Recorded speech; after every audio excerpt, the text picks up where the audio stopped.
Joining me in the studio this morning with Big River Resources, CEO and President David Zimmerman. Good morning. Hey, good morning, Vanessa. How are you? Good to see you again. You too.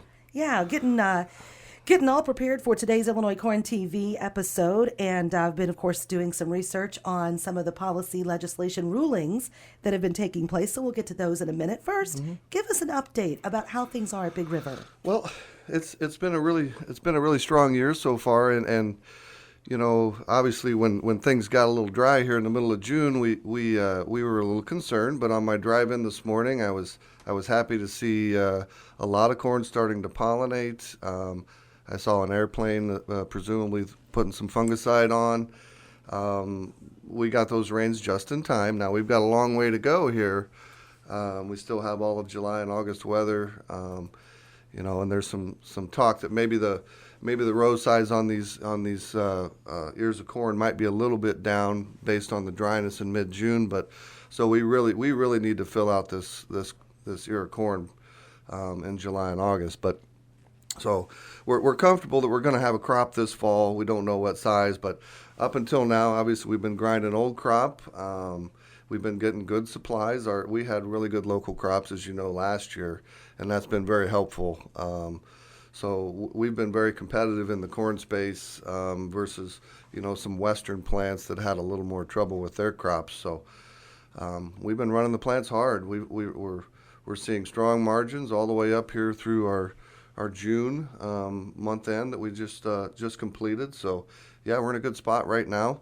Looking to the last 6 months, and I think things look pretty strong there too as well. Good. I'm glad the demand is there. Glad the crop is there, the old crop, especially to get that utilized.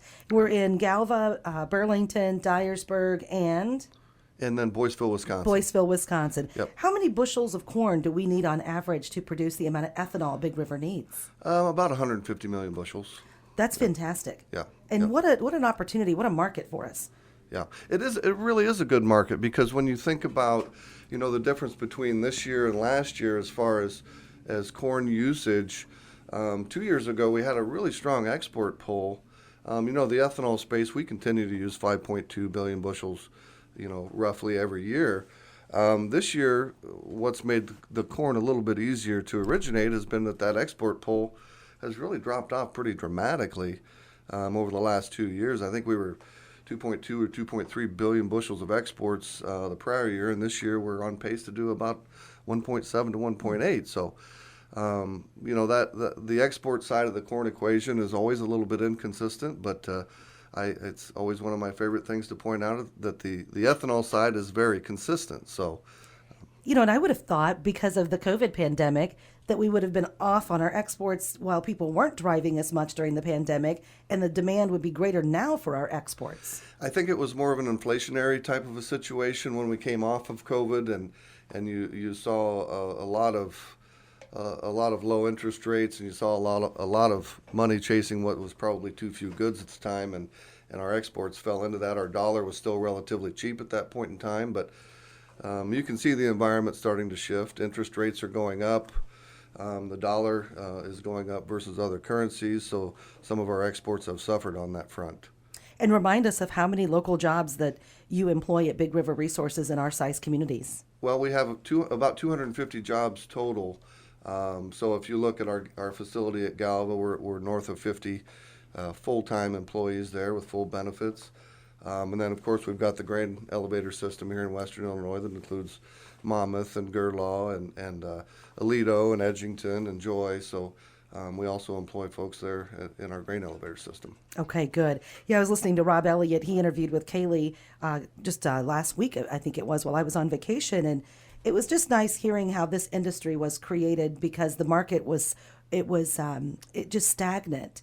For corn farmers. And so with this ethanol industry over the last few decades, it's really been able to provide not only positivity for our farmers to grow their income, but look at today's world and how much more of a cleaner burning fuel ethanol can be as a contributor to all of these goals that people have. Don't know who all the people are, but the EPAs and whatnot for our carbon neutrality, so to speak. So did we know that several decades ago? No, I don't think the carbon piece of the ethanol equation was even really. I mean, yes, the RFS does account for carbon as part of the potential solution, but I think demand was really the main driver. If you look back in the late '90s and early 2000s, and we were just anchored at $2.50 below the cost of production for these producers, having to rely on government supplements to their income, and now.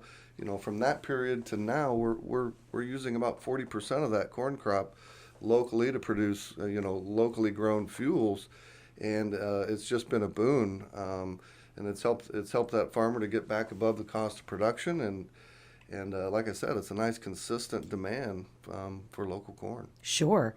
And let's talk policy and legislation, Mr. Zimmerman, about we like I said, Rob was on the air and we heard about the they call them CAFE standards, the EPA rule about what EVs will look like, the mandates on tailpipe emissions. Yeah. Set the stage for us.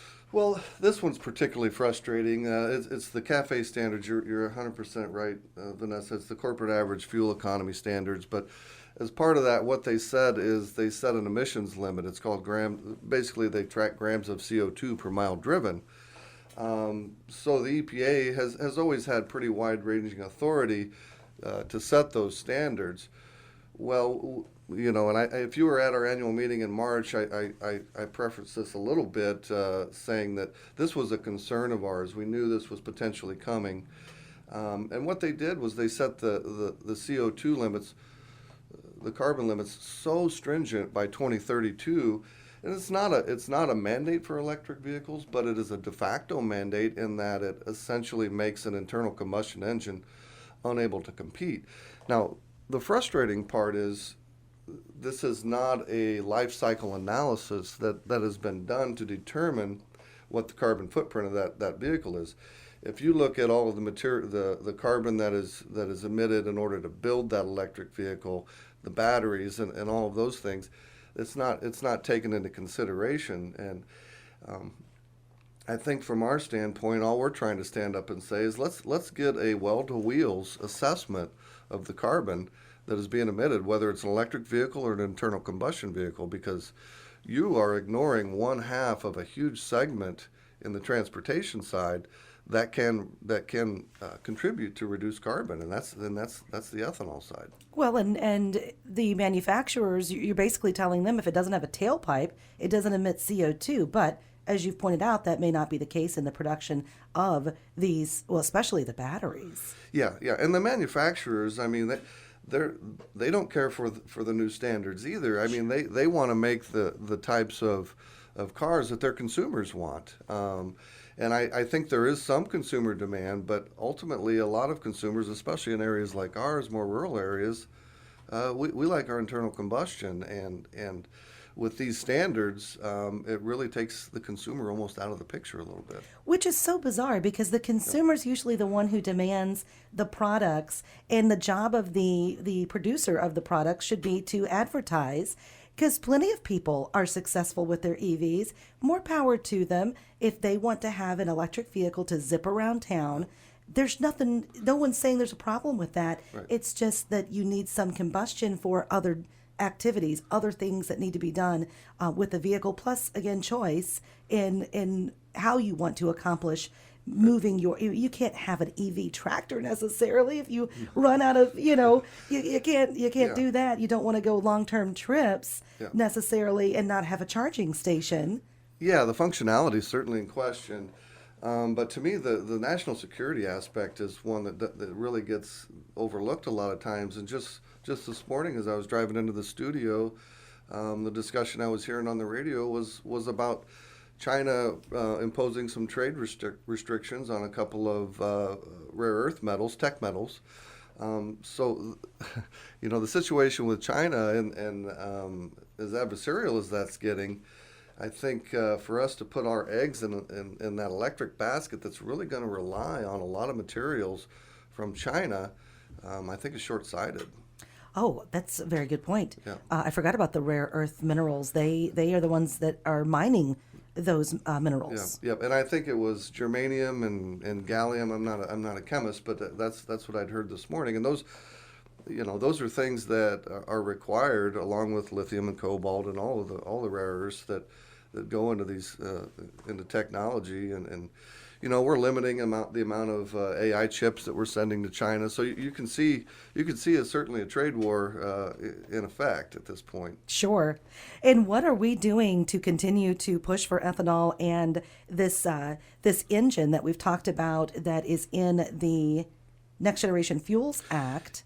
Yeah, well, I think the CAFE standards are what they are. We're obviously, I think those will be litigated at a certain point. There's something called a major doctrines clause that essentially says an unelected agency cannot impose standards on the public that have major economic impacts or major impacts on their way of life. So I think that will certainly get litigated. But we're using the opportunity to say, hey, we're here. We have a homegrown, low octane, quality fuel. And 10%, 15%, we can do 20%, we can do 30%. And guess what? The higher that inclusion rate of ethanol is, the greener that vehicle is, the lower its carbon emissions. And so we're using it to highlight that. And I know the Next Generation Fuels Act has been discussed and reintroduced. So where it goes from here, it's all going to depend on D.C. and how those discussions go. Sure. I hope that they have good quality discussions about it because there is room, like we say, for both for electric as well as... I think there's a necessity for both, Vanessa. Sure. Really, I mean, it's so short-sighted to focus on one technology, and really the renewable fuel standard lays out that we include more biofuels in our national pool every year. So the EPA's really tipped the scales in favor of one technology over another for really no apparent reason that we can see. Well, somewhere someone knows why. Yeah, I suppose. You and I hope there's a grand plan, but yeah, I right. don't see it right now. Well, and we haven't even talked about the soy, biodiesel, any of that. I mean, because obviously corn is what your product is, but there's a whole new area of opportunity for biofuels. Well, for sure, and then when I talk about the carbon economy developing, I mean, low carbon products everywhere from fuels to plastics to low carbon ammonia are all things that are coming down the pike, and you need low carbon feedstocks in order to develop those products. So it's a really interesting time with what's going on. It really is. And Kaylee and I are going to get over to your place and do a tour. Again, I haven't done it in a decade or more, so I'm looking forward to seeing everything again. We'll get some video and some interviews while we're over there. What are your goals for the second half of the season? What advice do you have for farmers as we continue?